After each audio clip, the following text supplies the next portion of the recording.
Assalamu alaikum dear students. My name is Ayaz and I am your computer science teacher for grade 10th. Students आज के lecture में हम nested selection structures के बारे में पढ़ेंगे। हम देखेंगे कि अगर हमारे पास एक इफ एल्स स्टेटमेंट है और जब हमारी कंडीशन ट्रू होती है और एक एसोसिएटेड कोड जो है वो एग्जीक्यूट होता है, अगर वो एसोसिएटेड कोड हमारी कोई दूसरी इफ एल्स स्टेटमेंट हो तो वो किस तरीके से एग्जीक्यूट होगी। सो आइए अपना आज का लेक्चर स्टार्ट करते हैं। डियर स्टूडेंट्स, हमने अपने प्रीवियस लेक्चर्स के अंदर इफ एल्स स्टेटमेंट के बारे में पढ़ा है। हमने ये देखा था कि अगर इफ स्टेटमेंट है वहाँ पर एक कंडीशन होती है, तो वो कंडीशन अगर ट्रू होती है तो हमारा एक कोड है जो एसोसिएट होता है उस कंडीशन के साथ, वो एग्जीक्यूट हो जाता है। लेकिन अगर वो हमारी कंडीशन फॉल्स होती है तो हमारा कोई भी कोड एग्जीक्यूट नहीं होता। फिर उसके बाद हमने पढ़ी थी इफ एल्स स्टेटमेंट। उसमें क्या होता था, उसमें हम एक कंडीशन लगाते थे, वो कंडीशन ट्रू हो या फिर फॉल्स हो, दोनों सूरतों में, दोनों कंडीशन में हमारे पास क्या होता था कि एक कोड हमने एसोसिएट किया होता था जो कोड हमारा एग्जीक्यूट होता था। अब स्टूडेंट्स, जो कोड हमारा एग्जीक्यूट होता था वो कोड क्या होता है? वो कोड कोई भी सी लैंग्वेज का वैलिड कोड हो सकता है। आज के लेक्चर में जो चीज़ हम सीखने के लिए जा रहे हैं उसमें हम ये देखेंगे कि वो जो वैलिड कोड है सी लैंग्वेज का, जिसको हम एसोसिएटेड कोड कहते हैं, अगर वो एसोसिएटेड कोड भी हमारी इफ स्टेटमेंट हो, इफ एल्स स्टेटमेंट हो, तो फिर ये कोड किस तरीके से काम करेगा। यानी कि एक इफ स्टेटमेंट होगी और उस इफ स्टेटमेंट के अंदर फिर एक और इफ स्टेटमेंट होगी। इसको हम कहते हैं नेस्टेड सिलेक्शन स्ट्रक्चर, यानी कि ऐसा स्ट्रक्चर जिसमें आपकी इफ स्टेटमेंट के अंदर एक और इफ स्टेटमेंट होती है। इसको क्या कहते हैं? Nested selection structure. सो आइए इसको डिटेल में समझने के लिए चलते हैं लाइट बोर्ड पर। सो डियर स्टूडेंट्स, जैसे कि आपको पता है कि हमने इफ स्टेटमेंट पढ़ी, फिर इफ स्टेटमेंट के बाद हमने ये इफ एल्स स्टेटमेंट भी पढ़ी थी।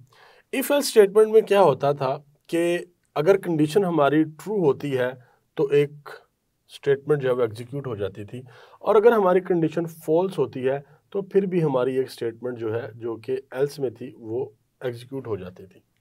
आज हम जिस चीज़ के लिए पढ़ने के लिए जा रहे हैं वो है नेस्टेड सिलेक्शन स्ट्रक्चर। कि अगर हमने लेट्स सपोज हमारे पास इफ एल्स स्टेटमेंट है और यहाँ पे ये हमारा एसोसिएटेड कोड है।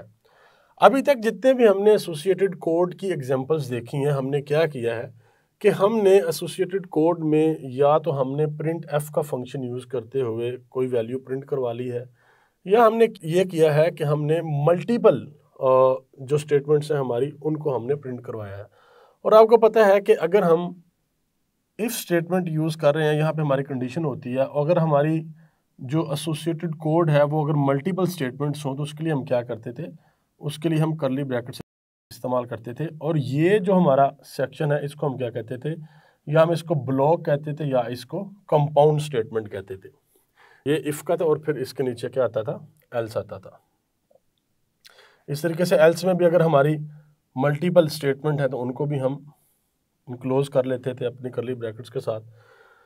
लेकिन आज जो चीज़ हम पढ़ने के लिए जा रहे हैं वो ये जा रहे हैं कि अगर ये जो एसोसिएटेड कोड है हमारा, अगर ये थोड़ा सा डिफरेंट हो, एसोसिएटेड कोड हो क्या कह सकता है हमारा एसोसिएटेड कोड जो कंडीशन के साथ यहाँ पे हम लगाते हैं वो कोई भी सी का वैलिड जो है वो एक्सप्रेशन, वैलिड स्टेटमेंट, उसकी वैलिड कोड जो है वो हो सकता है सी लैंग्वेज का। तो अब जो इफ स्टेटमेंट है ये इटसेल्फ भी तो एक वैलिड स्टेटमेंट है। तो आज हम सीखेंगे कि इफ एल्स स्टेटमेंट के अंदर अगर हमने और इफ एल्स स्टेटमेंट इस्तेमाल करनी हो तो वो हम कैसे कर सकते हैं। लेट्स सपोज यहाँ पे जिस तरीके से हमने देखा कि ये एक एग्जांपल है हमारे पास। ऊपर हमने देखा कि जो सिंपल हमारे पास इफ एल का स्ट्रक्चर था वो कैसे काम करता था, वो सिंपल जो कोड एसोसिएट होता था उसको रन कर देता था। लेकिन अब हम यहाँ पे ज़रा इसको आपने बड़े ध्यान से समझना है कि हमारे पास एक इफ़ एल्स स्टेटमेंट है। हमने सबसे पहले क्या किया, सबसे पहले कीवर्ड लिखा, फिर हमने राउंड ब्रैकेट्स लगाई और फिर हमने ये अपनी जो कंडीशन है ये लिख दी। कंडीशन लिखने के बाद फिर हम आए एसोसिएटेड कोड के पार्ट में जो कि ये है हमारे पास। इसमें हमने क्या कहा कि ऊपर तो हमने कंडीशन बता दी कि अगर ये कंडीशन हमारी ट्रू होगी तो क्या होगा, फिर हमारा ये पार्ट चलेगा।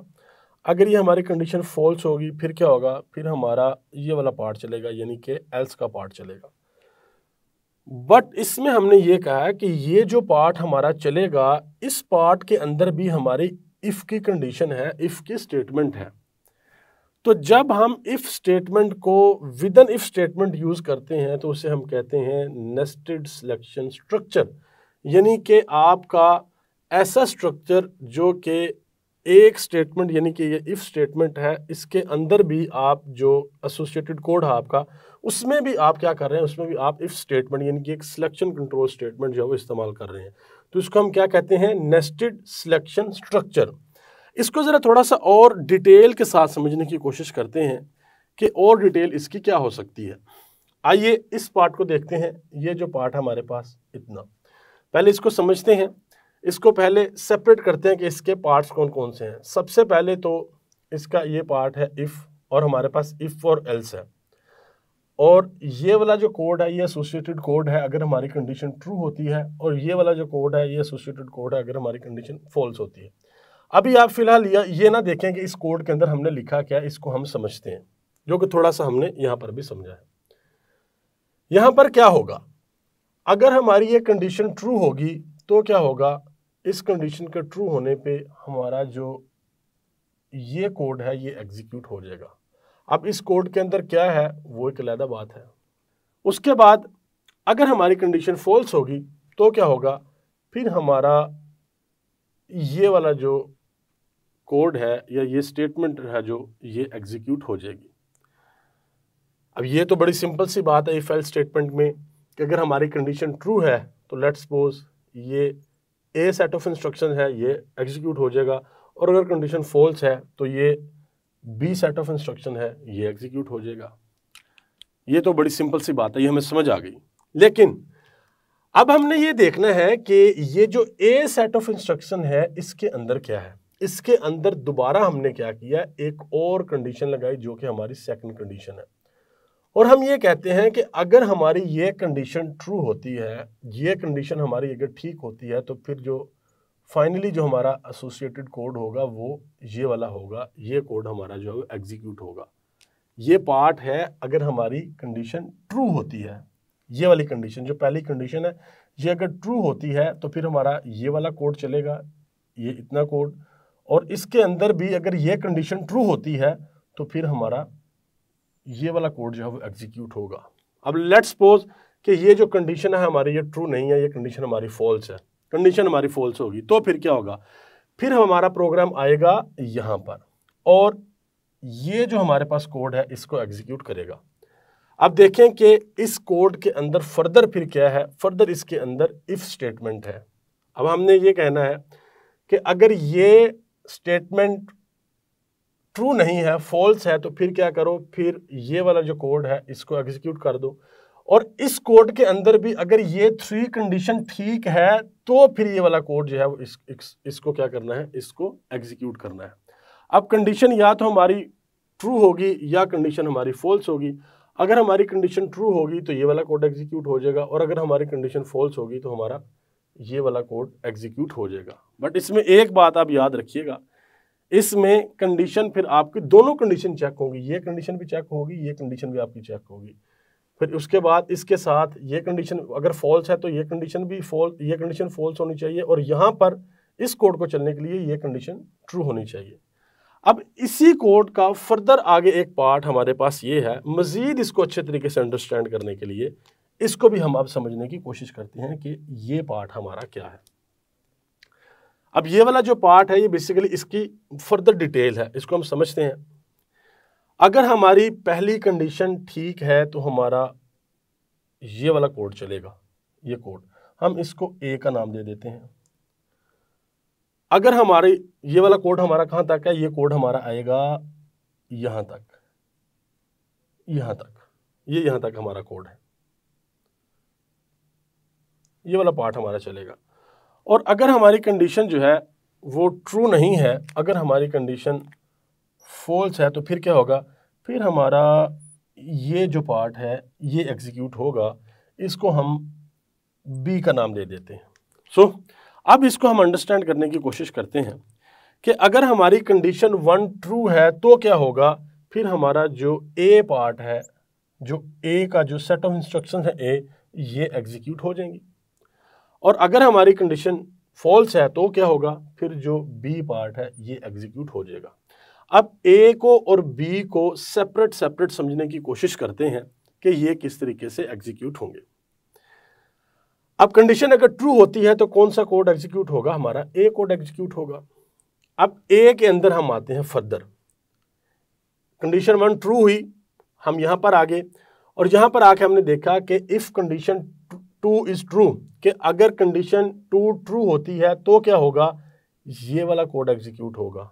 और अगर ये कंडीशन फॉल्स हो जाती है तो क्या होगा, ये वाला कोड एग्जीक्यूट होगा। तो आप देख रहे हैं कि एक नेस्टेड स्ट्रक्चर बन रहा है आपके पास। इस स्ट्रक्चर को हम कहते हैं नेस्टेड सिलेक्शन स्ट्रक्चर, कि ये वाली कंडीशन अगर सेकंड कंडीशन ट्रू होती है तो ये वाला कोड चलेगा। अब इस कोड को हम नाम दे देते हैं सी का और इसको दे देते हैं डी का।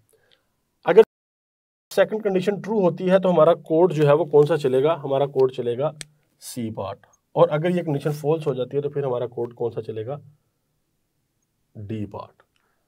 अब ये वाला कोड जो हम डिस्कस कर रहे हैं सारा, ये तो तब चलेगा जब ये वाली कंडीशन हमारी ट्रू होगी। अब लेट्स सपोज ये कंडीशन हमारी ट्रू नहीं होती, ये कंडीशन हमारी हो जाती है फॉल्स, ये कंडीशन हमारी ठीक नहीं है, तो क्या होगा, तो फिर आपका जो कंट्रोल है वो आपका कंट्रोल आएगा यहां पर आपका कंट्रोल आ जाएगा।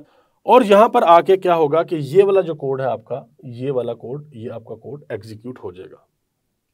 जब ये कोड एग्जीक्यूट होगा तो किस तरीके से एग्जीक्यूट होगा, सबसे पहले कंडीशन ऊपर है कि ये कंडीशन होगी हमारी फॉल्स और कंट्रोल आ जाएगा यहां पर, यानी कि एल्स में आ जाएगा। इफ ट्रू होगी तो ये वाला कोड हमारा एग्जीक्यूट हो जाएगा, एल्स ये वाला कोड एग्जीक्यूट हो जाएगा। ये बेसिक कंसेप्ट था इफ एल्स स्टेटमेंट का। इफ एल्स स्टेटमेंट के अंदर क्या होता था कि हमारे पास एक कंडीशन अगर ट्रू होती थी तो एक सेट ऑफ इंस्ट्रक्शन एग्जीक्यूट होता था, अगर फॉल्स होती थी तो फिर दूसरा सेट ऑफ इंस्ट्रक्शन जो है वो एग्जीक्यूट होता था। अब यहाँ पर ऊपर वाली कंडीशन जो ये है, ये अगर फॉल्स हो जाती है तो क्या होगा, फिर ये वाला कोड नहीं चलेगा हमारे पास, फिर हमारे पास ये वाला कोड चलेगा। अब इस कोड को चलाने के लिए क्या करेंगे, इस कोड को चलाने के लिए अब हम ये वाला जो कोड है इसको हम देखते हैं कि ये कोड क्या है। ये कंडीशन हमारी फॉल्स हुई, कंडीशन फॉल्स होने के बाद हमारा ये वाला प्रोग्राम आएगा, ये वाला कोड यहाँ पर आएगा। इसमें भी अगर हमारी कंडीशन ट्रू होती है तो फिर हमारा ये वाला पार्ट चलेगा, और अगर कंडीशन फॉल्स होती है तो फिर हमारा ये वाला पार्ट चलेगा। तो स्टूडेंट इसमें आपने कंफ्यूज बिल्कुल नहीं होना, बहुत आसान है कि ये कंडीशन अगर हमारी फॉल्स होती है तो फिर हमारा जो ये पार्ट है, ये वाला पार्ट हमारा एग्जीक्यूट होगा। अब इस पार्ट के अंदर फर्दर हमारी ये जो कंडीशन है 3, अगर ये ट्रू है तो हमारा ये वाला पार्ट एग्जीक्यूट होगा, और अगर ये कंडीशन फॉल्स है तो फिर हमारा ये वाला पार्ट एग्जीक्यूट होगा। इसको हम ई और इसको हम एफ का नाम दे देते हैं समझने के लिए, अपनी अंडरस्टैंडिंग के लिए। सो अब फाइनली इसको एक दफ़ा दोबारा देखते हैं कि ये वाला कोड जो नेस्टेड सिलेक्शन स्ट्रक्चर है ये किस तरीके से काम करता है। हमारे पास स्टेटमेंट है इफ एल्स, ये इफ है और ये हमारे पास एल्स है। अगर हमारी ये कंडीशन ठीक होती है तो हमारा ये वाला कोड चलेगा, अगर ये हमारी कंडीशन फॉल्स होती है तो क्या होगा, तो फिर हमारा ये वाला कोड चलेगा। ये तो दो बेसिक बातें हमें पता है कि अगर कंडीशन ट्रू होगी तो ये वाला कोड चलेगा, अगर फॉल्स होगी तो ये वाला कोड चलेगा। लेकिन अगर कंडीशन ट्रू होती है तो जो कोड एग्जीक्यूट होना है उसमें फिर एक इफ एल्स स्टेटमेंट है, उस इफ में भी एक कंडीशन है जो कि ये वाली कंडीशन है। ये अगर ट्रू होगी तो सी पार्ट हमारा एग्जीक्यूट होगा, और ये अगर फॉल्स होगी तो हमारा डी पार्ट एग्जीक्यूट होगा। इसी तरीके से जब हमारी कंडीशन फॉल्स होगी तो फिर हमारा ये वाला पार्ट एग्जीक्यूट होगा जो कि बी पार्ट है। अगर ये वाली कंडीशन ठीक है तो ए पार्ट एग्जीक्यूट हो रहा था, जिसमें फर्दर फिर कंडीशन ठीक थी, ट्रू थी, तो सी पार्ट एग्जीक्यूट हो रहा था, और अगर कंडीशन ठीक नहीं थी तो डी पार्ट एग्जीक्यूट हो रहा था। बट अगर ये वाली कंडीशन हमारी फॉल्स है तो फिर हमारा बी पार्ट एग्जीक्यूट हो रहा है, ये वाला। इसमें भी अगर हमारी ये थर्ड कंडीशन ठीक है तो हमारा पार्ट ई एग्जीक्यूट हो रहा है, और अगर ये कंडीशन हमारी फॉल्स है तो हमारा पार्ट एफ एग्जीक्यूट हो रहा है। सो स्टूडेंट्स, इस तरीके से हमारे ये जो इफ एल्स के अंदर जो नेस्टेड इफ एल्स हैं वो इस तरीके से काम करती हैं। मैं इसकी एक छोटी सी एक एग्जांपल आपको समझाने की कोशिश करता हूं। आप ये सोच रहे होंगे कि इसकी कोई एग्जाम्पल क्या हो सकती है, तो इसको समझने के लिए हम एक एग्जाम्पल जो है वो देखते हैं। एग्जाम्पल क्या हो सकती है। हम सबके घरों में इलेक्ट्रिसिटी का बिल आता है। अब इलेक्ट्रिसिटी जो कंज्यूम होती है वो दो तरह से होती है, या तो वो रेजिडेंशियल कंज्यूम हो रही होती है और या फिर वो कमर्शियल कंज्यूम हो रही होती है। लेट्स सपोज कि हमने एक ऐसा प्रोग्राम लिखना है जिसमें हम क्या करते हैं, जिसमें हम इलेक्ट्रिसिटी का जो बिल है उसको कैलकुलेट करेंगे कि एक यूज़र ने कितने यूनिट इस्तेमाल किए और उसका बिल कितना बना। तो सबसे पहली कंडीशन हमारी क्या होगी, सबसे पहले तो हम ये देखेंगे कि वो जो इलेक्ट्रिसिटी का बिल है वो हमारा रेजिडेंशियल है या फिर कमर्शियल है। अगर तो हुआ रेजिडेंशियल तो उसमें फर्दर हम क्या देखेंगे कि उसने यूनिट कितने इस्तेमाल किए, और अगर हुआ कमर्शियल तो उसमें भी हम फर्दर देखेंगे उसने यूनिट कितने इस्तेमाल किए। अगर हम रेजिडेंशियल के यूनिट्स के इस्तेमाल की बात करें तो रेजिडेंशियल में यहाँ पे देखें, यहाँ पे इफ़ कंडीशन है। इफ़ कौन सा, रेजिडेंशियल है या कमर्शियल है? मैं कहता हूँ कि हमारे पास है रेजिडेंशियल।